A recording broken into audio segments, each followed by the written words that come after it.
அனைவருக்கும் பலமான வணக்கம். 10 நிமிஷம் கொடுத்துருக்காங்க.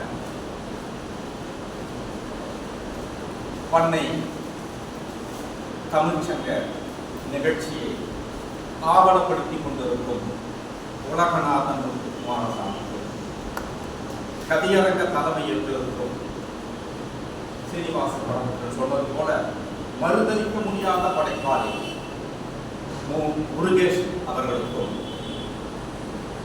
இந்த அரங்கத்தில் சிறப்புரையாற்றிய முரளி அருள்பன் பேராசிரியர் முனைவர் அவர்களுக்கும் பலமான வணக்கம்.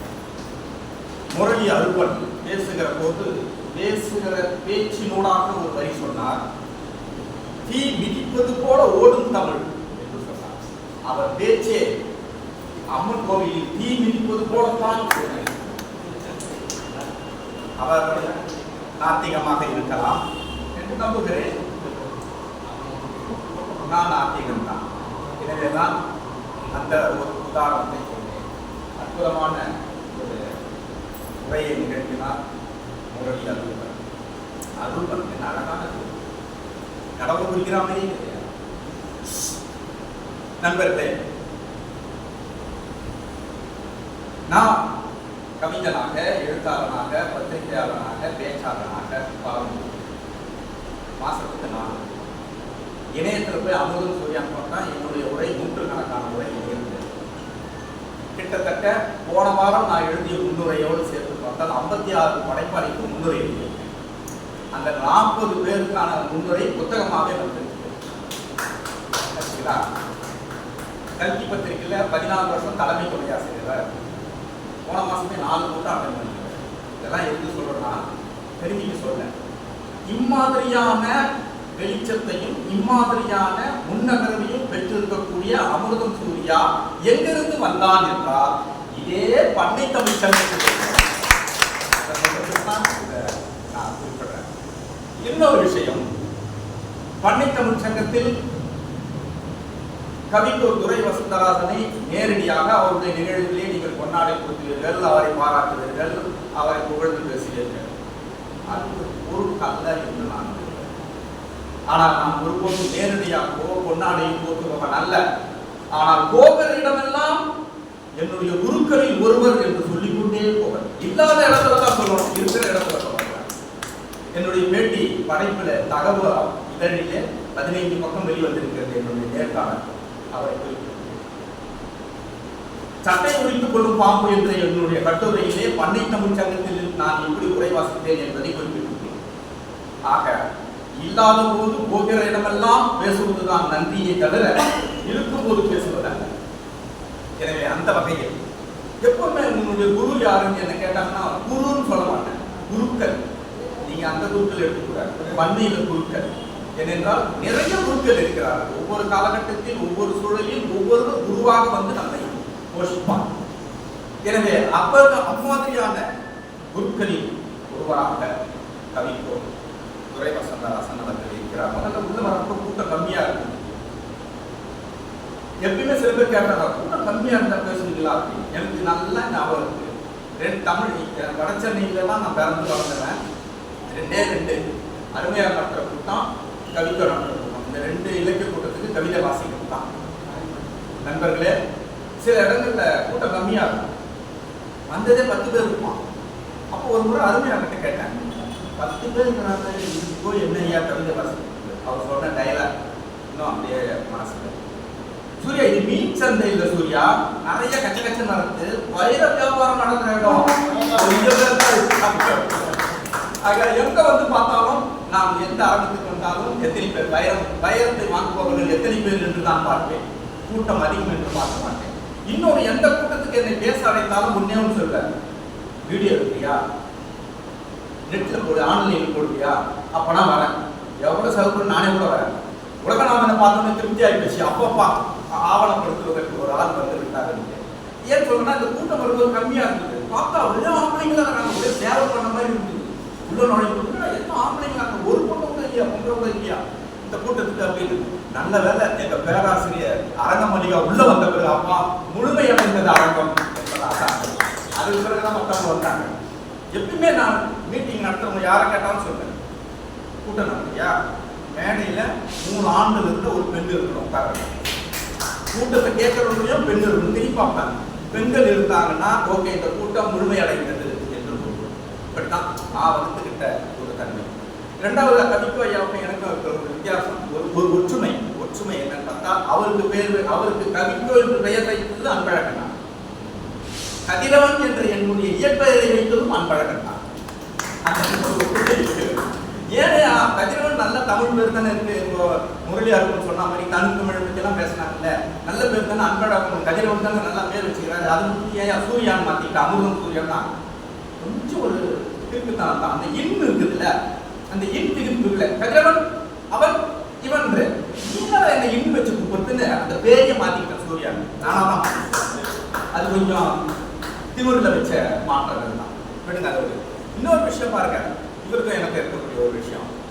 இவர் கவிதையிலே, கவிக்கோவினுடைய கவிதையிலே, கவிக்கோ அப்படின்னா இன்னொரு கவிக்கோ ஞாபகம், கவிக்கோ துரை வசந்தராசனுடைய கவிதையிலே பகுதி நேர தமிழன் என்று ஒரு சொல்லாட்சியை பயன்படுத்தினான். பகுதி நேர தமிழன், கொஞ்ச நேரம் தான் தமிழ்னா என்ன வார்த்தை. என்னுடைய நான் ஆசான் என்று சொல்லிக் கொள்ளக்கூடிய, எங்கு வெள்ளமாலாம் அறிவித்துக் கொள்ளக்கூடிய ஜெயமோகன் பகுதி நேர எழுத்தாளன் என்று ஒரு சொல்லாட்சியை பயன்படுத்தியிருப்பான். ஒருவர் முழு வெற்றியில் உச்சத்தை அடைய வேண்டும் என்றால் அவன் பகுதி நேர எழுத்தாளனாக இருக்கக்கூடாது. ஃபுல் டைமா இருக்கணும் இலக்கியத்தில். பகுதி நேரம் உங்களை அந்த உச்சத்தை எட்ட வைக்காது. பார்ட் டைம் வைக்கிற மாதிரி. என்னுடைய கவிதை தொகுப்பு பகுதி நேர கடவுளின் நாட்குறிப்பு. பார்ட் டைம் கடவுள். நானே ஒரு கடவுள் தான். நான் முழு நேர கடவுள் இல்லை, பகுதி நேர கடவுள். என்னுடைய கவிதையெல்லாம் நாட்குறிப்பேடு என்பதாக சொன்னேன். இந்த பகுதி நேரம் கவிக்கோ ஜெயமோகன் அமுதம் சூர்யா பத்தியாக இப்படி வருகிறது என்பதை பார்த்தேன். பாலசுப்ரமணியம் ஐயா பேசிக்கொண்டே இருக்கும்போது இடைச்செருகலாக சட்டினியை பொறுத்தே இட்லியின் சுவை கூடும்னார். முன்னாடி உட்கார்ந்து ஆனா சட்டினியை பொறுத்தே இட்லியை சுவை மாறும். எங்க கவிதைக்கு முன்னாடியே எழுதிட்டாரு, பக்கவாதியத்தை பொறுத்தே பரதநாட்டியத்தின் சுவை கூடும். சொல்லும்போது டக்குன்னு வருது இல்ல, நான் இவர் கூட இருக்குல்ல, இதுக்கு முன்னாடி அவர் சொல்லிட்டாருப்பா இது மாதிரி இருக்கு. இப்படியான ஒரு ஒத்திசைவு தான் நாங்கள் எல்லாம் இந்த இடத்துக்கு வந்தது. நண்பர்களே, கவியரங்கத்தின் வழியாகத்தான் நான் நவீன கவிதைக்கு வந்தேன். 2000 நவீன கவிதைக்கு வந்து என்னுடைய முதல் தொகுப்பை போடும்போது எல்லாம் கேட்பாங்க, சார் நீங்க கவிஞர் தானே? இல்லைன்னு. ஏன்? நான் நவீன கவிஞர். கவிஞர்னு சொல்லிடாத சாதாவா, நீ சொல்ற அந்த வரைமுறைக்குள்ள இப்ப நான் இல்லை, நான் மாறிட்டேன் நவீன கவிஞர். கேட்டா நான் நவீன கவிஞர் தான் சொல்றேன். அதே நேரத்தில் நீங்க பேசுகிற போது நவீன கவிதையில் இருக்கக்கூடிய குளறுபடிகள், மற்ற விஷயங்கள், பிரிந்திருக்கிறது, புரியாமல் இருந்தது, இதை பற்றி எல்லாம் கூட இந்த இடத்தில் பேசப்பட்டது ரொம்ப சந்தோஷமா இருந்தது. அதுவும் முரளி அருள் வழியாக அது பேச வந்தது ரொம்ப ஆரோக்கியமான தர்மம். அது ஒரு தர்மமாகவே நிகழ்த்தலாம். நண்பர்களே, ஒரே ஒரு விஷயம், இப்போ இந்த கவியரங்கத்தின் வழியாக வந்தது என்னன்னா, நான் எப்படி வந்தேன் அப்படின்னு பார்த்தீங்கன்னா, தலைப்பு கொடுக்குறேன். நான் இந்த பண்ணை தமிழ் சங்கத்திலே சுரதா தலைமையில் கவிதை வாசித்திருக்கிறேன், மேத்தா தலைமையில் கவிதை வாசித்திருக்கிறேன், வளம்புரிஜா தலைமையிலே கவிதை வாசித்திருக்கிறேன். என்ன அப்போது நீ வாசித்திருக்கிறேன்னா, என்னடா உனக்கு வயசுனா, எனக்கு வயசு 60. ஓகேங்களா? அந்த காலத்துலேருந்தே வாசித்து வரேன். அது சொல்ல வரேன். பார்த்தா சின்ன பையன் மாதிரி ஒரு டூப்ளிகேட் மாதிரி தோணலாம் அப்படின்னு வயசு இருந்து வேற வெட்டி எடுத்தவன் நான். சரி நண்பர்களே, அப்போ கவிக்கோ உதயவசந்தராஜன் கொடுத்த தலைப்பு நடைவிழா மாநிலத்தின் நசுங்காத பக்கங்கள். ஆனால் உண்மையிலே சொல்றேன், இப்போ இந்த மாதிரியான டைட்டான தலைப்புலாம் நீங்கள் கொடுத்ததே இல்லை. உங்களோட சாதாரணமாக கொடுக்குறீங்க, அது சூழலா நபர்களை கொடுத்து கொடுக்குறீங்களான்னு தெரியல. எங்க நாங்க வாசிச்சப்ப 2000 கொடுத்த தலைப்புங்க நடைவிழா மாநிலத்தின் நசுங்காத பக்கங்கள் அவர் கொடுத்த தலைப்பு. நான் வாசித்திருக்கிறேன் அந்த தலைப்பு வளம்புரிஜாம் தலைமையில. அதுக்கு அந்த அதுக்கு நான் எழுதுன 4 வரைக்கும் வாசிக்கும் போது எனக்கு ஞாபகத்துக்கு வருது. வெடித்த நிலம் பார்த்து விரும்புவதும், வெடித்த நிலம் பார்த்து விரும்புவதும், அருந்த மரம் கண்டு வேதனைப்படுவதும், வெடித்த நிலம் பார்த்து விரும்புவதும், வேறந்த மரம் கண்டு வேதனைப்படுவதும், கடித்து குதற வரும் அராஜக உருவங்களை அடித்து துரத்துவதும், அடித்து குதற வரும் அராஜக உருவங்களை அடித்து துரத்துவதும், நடிக்கின்ற உறவுக்கு நல்வாழ்த்து கூறுவதும், நடிக்கின்ற உறவுக்கு நல்வாழ்த்து கூறுவதும் நடைவிழா மாநிலத்தின் நசுங்காத பக்கங்கள். அப்போ அங்க இருந்தா இங்க வந்தேன் நவீனத்துக்கு. இந்த கவியரங்கத்துல இருந்தா அந்த நவீனத்துக்கு வந்தேன். அதை சொல்ல வரேன். எங்க இருந்து வந்தேன் இப்படி எல்லாம் நான் வாசித்து வந்தேன்டா, ஏன் இங்க வந்தேன்னா இந்த நவீன கவிதையினுடைய மொழிகள் இருக்குல்ல, அதில் பண்ணக்கூடிய தர்க்கங்கள், விவாதங்கள், அது பார்க்கக்கூடிய மறுபார்வை, அதையெல்லாம் மரபுல வந்து தோய்ந்து இருந்தால் தான் பார்க்க முடியும். எல்லாராலையும் அப்படி பார்க்க முடியாதுன்றதால இதை விட்டு அங்கே வரும். இப்போ வந்திருக்கும் போது அன்பு நண்பர் கவிஞர் கருமலை பழனி அவருடைய புத்தகத்தை கொடுத்த உடனே அதில் பிரித்து முதல்ல படித்தேன்.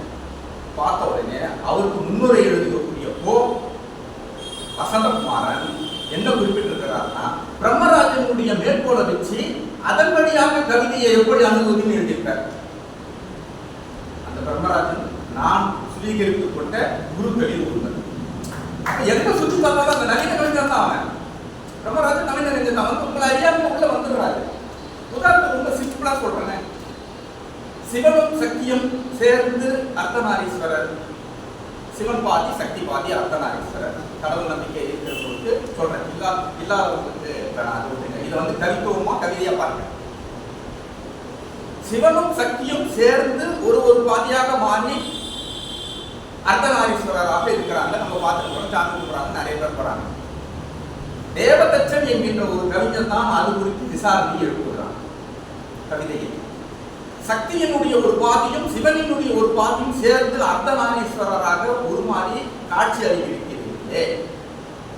சிவனின் மீதி பாதி எங்கே, சக்தியின் மீதி பாதி. என்னடா கதை ஒட்டிங்க, அதில் பாதி இதில் பாதி ஒட்ட வச்சு ஒன்னாக்கி ஆணும் பெண்ணும் சமம் சொல்லிட்டு ரைட் ஒத்துக்கிறேன். அந்த மீதி பாதி எங்கடா போச்சு சார்? இந்த கவிதையை படிக்கும் வரை அப்படி ஒரு கேள்வி எனக்கு வரல. மீதி பாதி எங்க போச்சு? எவரும் கேட்கல, எந்த ஆன்மீகவாதியும் கேட்கலையே. மீதி பாதி எங்க இருக்கும்? அப்போ பாதி பாதி ஒட்டி அர்த்தநாரீஸ்வரர், இதுல பாதி அதில் பாதி எங்க போச்சு? தேவதச்சன் அந்த கவிதையை இப்படியாக முடிப்பார். சிவனின் ஒரு பாதியும் சக்தியின் ஒரு பாதியும் கையிலிருந்து கீழே பூலோகத்தினுடைய முதலில் விழுந்தது. இரண்டு உடல்களும் கடவுளின் உடல் அல்லவா? அதனால் தான் அழியாமல் நம் வீடுகளில் ஆணும் பெண்ணுமாய் இருக்கிறோம், யுகம் யுகமாய். அவ்வளவுதான். நீ நான வேற வேற இல்ல. நீ சிவனுடைய பாதி, அதான் அம்மா அரண்மனைங்க சக்தியினுடைய பாதி, அவங்களுடைய பேத்தி இவனுடைய பேரன், எல்லாமே கடவுளுடைய ரூபங்கள் பாதி பாதி. ஒருபோதும் அந்த பாதி பாதி அழியாது. இதுதான் தர்மம். இதுதான் நவீன கவிதையினுடைய வீச்சு. எனவேதான் நவீன கவிதைக்காக நாங்கள் அப்படி முன்னங்கள். நண்பர்களே, இப்போது இந்த கவிதை திடீர்னு வந்த உடனே சூர்யா இந்த கவிதையெல்லாம் எப்படி இருக்குன்னு பார்த்துட்டு ஒரு மாற்று எல்லாரும் கவிதை வாசித்தார்கள். ரொம்ப அற்புதமான கவிஞர்கள். அதில் ஏற்கனவே நம்மளுடைய நண்பர் முருகேஷ் குறிப்பிட்டது போல சீனிவாசன் படமிட்ட இதுதான் முதல் கவியரங்கம். அதை கலந்து கொண்டு இதுதான் முதல் கவியரங்கம்.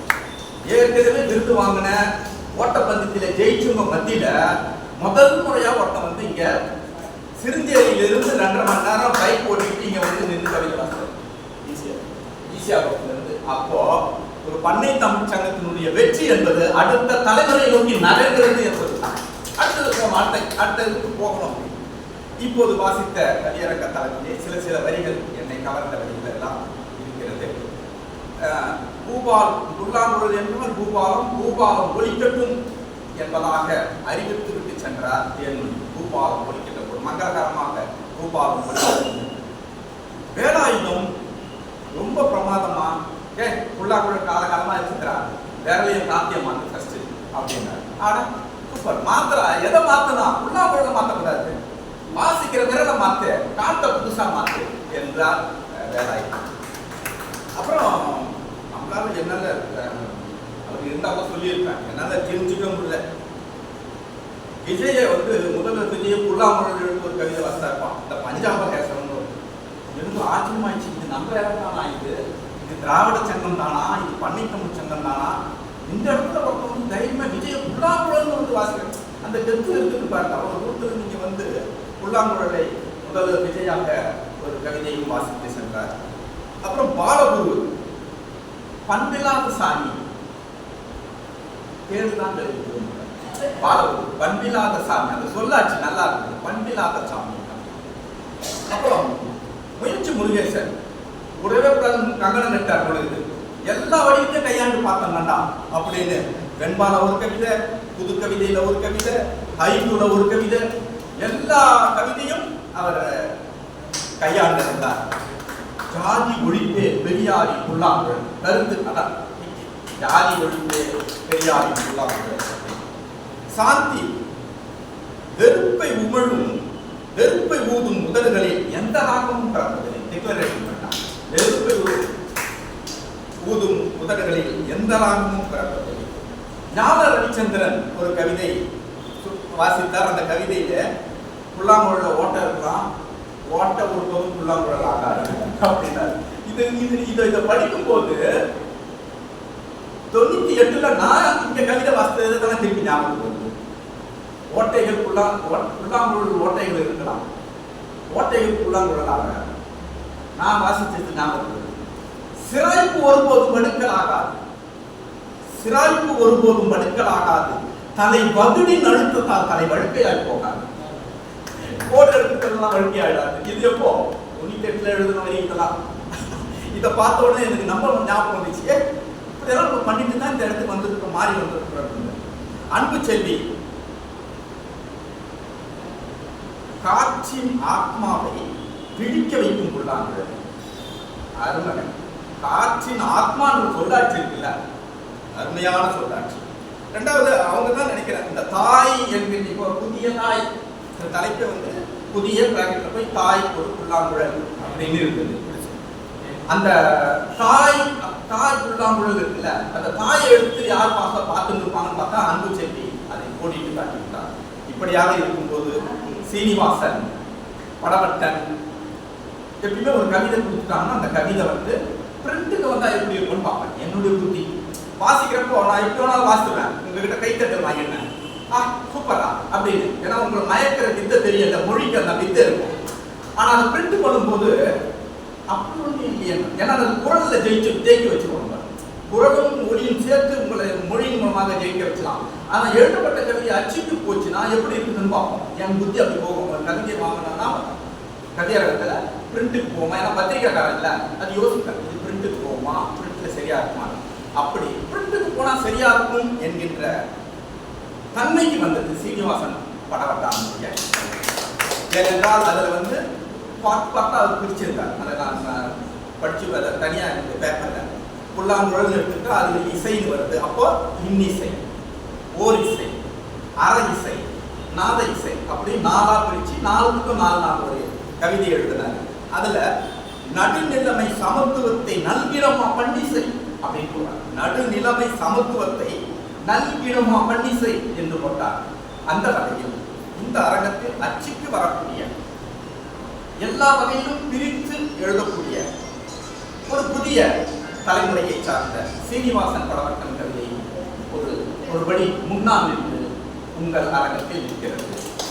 இப்படியாக என்னுடைய கலவை, என்னுடைய மதிப்புரையை, நடுவர் உரையை அல்லது என்னுடைய சங்கத்திற்கு நான் வந்த நன்றி உரையை இத்துடன் முடித்துக் கொள்கிறேன். நன்றி.